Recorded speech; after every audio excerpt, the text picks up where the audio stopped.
खुलुमबाय गिबियावनो नोंथांमोननि बयनिसिमबो गोजोन फुंबिलिनि गाहाम हामलायनायखौ बावहरग्रोनाय जालायबाय। दिनै 6 मे 2023 मायथाइनि माखासे गोनांथार निउस आपडेटफोरखौ नोंथांमोननि सिगाङाव फोरमायथिना होनो आवगायनाय जालायबाय। नोंथांमोना जुदि नायनानै मोजां मोनदोंब्ला आरो सानफ्रामबोनि निउस आपडेटफोरखौ मोनबाय थानो लुबैदोंब्ला जाहाथे इउट्युब चेनेल सोरजिदा क्रिएटिभिटिखौ साबस्क्राइब खालामनानै लागोन होनना आसा खालामबाय। बिदिब्ला जोङो दिनैनि माखासे गोनांथार निउसफोरखौ जागायनोसै। गिबियावनो दङ बारग' एनडिबिफोरजों सोमोन्दो थानाय गासै जेंनाफोरखौ लानानै फैगौ 29 मेआव क'क्राझाराव धर्ना हाबाफारि लानाय जागोन। बाथ्राखौ बुंदों दुलाराय बर' फरायसा आफादनि आफादगिरि मानाव गेदेर दिपेन बर' बिथाङा। नंगौ, मैया मोनसे खौरांगिरि मेलनि गेजेरजों बे बाथ्राखौ बुंथिना होदों। मिथिनाय बायदिब्ला मैया दुलाराय बर' फरायसा आफादा मोनसे खौरांगिरि मेल लानाय जादोंमोन, जेराव थांनाय 2 मे खालि फोसावलाय होनाय जादोंमोन दि जे BKWACनि सिमा थि खालामनाय आरो बियाबफोरखौ थि खालामनांगौनि थाखाय 8 मे खालि गासै जिल्लाफोरावनो सोमावसारनायनि। नाथाय बे हाबाफारिखौ दोनथ'नाय जाबाय होनना बिथांमोना फोसावदों, मानोना आसाम सरकारा 3 मे खालि BKWACनो मोनसे नटिफिकेसन हरनाय जाबाय, जायनि जाहोनाव बे 8 मेआव जानो गोनां धर्नाखौ दोनथ'नाय जायो। मख'जाथावदि बे हाबाफारिखौ दोनथ'नायनि उनाव बिटिआरनि गोरोबथा मथे गासै बारग' एनडिबिफोरखौनो जेलनिफ्राय जेबो जाहोन गैयालासेनो उदां अख्राङाव हगार हरजोबनांगौनि थांखिजों फैगौ मे दाननिनो 29 अक्ट' खालि क'क्राझाराव मोनसे गेदेरथार सुबुं दिन्थिनाय एबा धर्ना हाबाफारिखौ फोसावनानै होनाय जायो। दुखुनांथाव बाथ्रा, गोबाव समनिफ्रायनो इउनाइटेड फराम अफ एक्स एनडिबि नि बानजायनायाव गहपुर हालामनि दैमालु गेलेग्रा फोथाराव खुंनो थांखि लानाया दिनै हाबाफारि जाफुबाय थानाय समावनो हरखाब बारहुंखा आरो गोबां अखा फैनायनि जाहोनाव लुफुंनाय सायनासालिफ्रा थेर-बेथेर बायफ्लेजोब्बाय होनना मिथिनो मोननाय जादों। मख'जाथावदि बे हाबाफारियाव गोबां रायजो राजा आरो गेदेमा आलासिफोराबो बाहागो लाफैनाय जादोंमोन होनना मिथिनो मोनबावनाय जादों। 17 बोसोर सरकार सालायनो मोनोमोनब्ला गंसेबो गामिनिफ्राय फिसा-फिसौ लामानि दाबि फैनाय नंलामोन।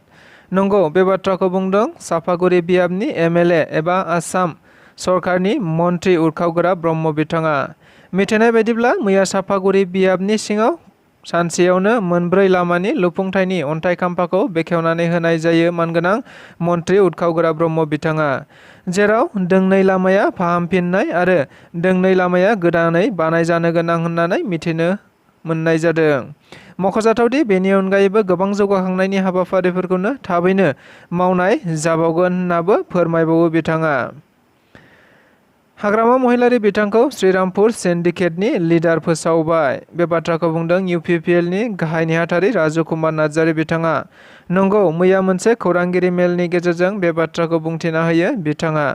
मिथिनाय बायदिब्ला बिथाङा दानि प्रमद बर' दैदेननाय बिटिआर सरकारनि बायदि जौगाखां हाबाफारि मावनायफोरखौ बुंथिना होनाय जायो। फारसेथिं हाग्रामा महिलारि बिथांखौ 2003 मायथाइनिफ्राय 2017 मायथाइसिम सिन्डिकेटनि मुङाव रोजा रोजा कौटि रां लुथिनानै क'क्राझारनिफ्राय गुवाहाटीसिम आरो क'क्राझारनिफ्राय सिलिगुरिसिम बायदि बायदि सम्पति सोरजिदों होननाबो अजद होनाय जायो मानगोनां गाहाय नेहाथारि बिथाङा। लोगोसे हाग्रामा महिलारिनो सिन्डिकेटनि हिसाब लानो थाखाय श्रीरामपुराव न' लुनानै होगोन होननाबो बुंथिना होबावनाय जायो। गरेस्वराव गोदानै सार्केल अफिस बेखेवनाय जायो। मिथिनाय बायदिब्ला बाक्सा जिल्लानि सिङाव थानाय गरेस्वर सार्केल अफिसआ मोनसे मोजां नङै आरो गाहाम नङै थासारियाव अफिसखौ खालामबाय थानाय जादोंमोन, जायनि जाहोनाव रायजो राजा आरो बायदि हाबा मावनायफोराव थोजासे रोखोमनि मावनो हानाय जायामोन। मख'जाथावदि बेबायदि थासारिखौ गैया खालामनो आरो रायजो राजाफोरनि गाहाम खाबुनि थाखाय मैया गरेस्वर सार्केल अफिस बिल्डिंखौ गोदानै बेखेवनानै होनाय जायो बिटिआरनि गाहाय मावफुं सोद्रोमा प्रमद बर' बिथाङा। लोगोसे बे हाबाफारियाव बाहागो लादोंमोन एमसिएलए पबित्र कुमार बर' आरो गोबां रायजो राजा बिथांमोनहा। जम्मु काश्मीराव फिन भारतारि रौनिया सानै उदखारिफोरखौ गावथारनो हायो।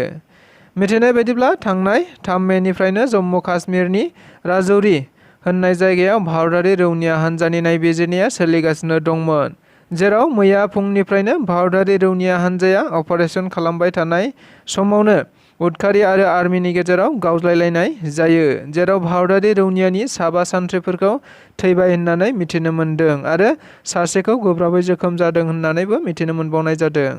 फारसेथिं 2 उदखारिखौबो गावथारनो हानाय जायो। मख'जाथावदि दासिमबो बे हाग्रायाव 7 निफ्राय 9 सा उदखारिफोरा थाखोमाना दं होनना सुलुंनिफ्राय मिथिनो मोननाय जादों। लोगोसे दायो आर्मिनि गोख्रों नायबिजिरनायाबो बै जायगायाव अपारेशना सोलिगासिनो दं होनना मिथिनो मोननाय जादों। मणिपुराव जानाय जाथाया दासिमबो खमायाखै। नंगौ, दाखालिनिफ्रायनो मणिपुराव मेइतेइ हारिनि सुबुंफोरखौ एसटि खालामनो नागिरनायखौ लानानै अल ट्राइबेल स्टुडेन्ट इउनियनआ सोमावसारनाय लादोंमोन। नाथाय बे सोमावसारनाय हाबाफारिया गुबुन महर लादोंमोन, जेराव गोबां हिंसायारि जाथायफोरा जादों। दासिमाव मिथिनाय बायदिब्ला गोबां गारि मटर सावनाय जाबाय, लोगोसे गंबा गिर्जा न'खौबो सावनाय जादों होनना मिथिदों। मख'जाथावदि दायो जाथाया बारायनानै दासिमबो दाब दाब जायगायाव जनजाति आरो अजनजातिफोरनि गेजेराव जालांबाय थानायखौ नुनो मोनबाय थानाय जादों। मिथिनाय बायदिब्ला अल ट्राइबेल स्टुडेन्ट इउनियननि बानजायनायाव सोमावसारनाय हाबाफारियाव कुकि हारिनि उदखारि हानजाया हाबफैना बेबायदि हिंसायारि जाथाय जादों होनना मिथिदों। फारसेथिं पुलिस आरो आर्मिनि गोख्रों रैखाथिनि होनायावबो आखायाव सन्देह खालामजाथाव हाथियारफोर लानानै हाबदों होनना समाजारि बिजोङाव गोबां गोसारनायखौ नुनो मोननाय जादों। दायो मोन 14था CRPFनि कम्पानिखौ रैखाथिनि थाखाय दैथायहरनाय जाबाय आरो भारतारि रौनिया हानजायाबो फोरमायनाय बायदिब्ला दासिमाव थासारिया गोजोन फारसे फैहांबाय होनना मिथिहोदों बिथांमोनहा। बेजों लोगोसे दिनैनि रादाबा बेखिनियानो। गोजोन्थों।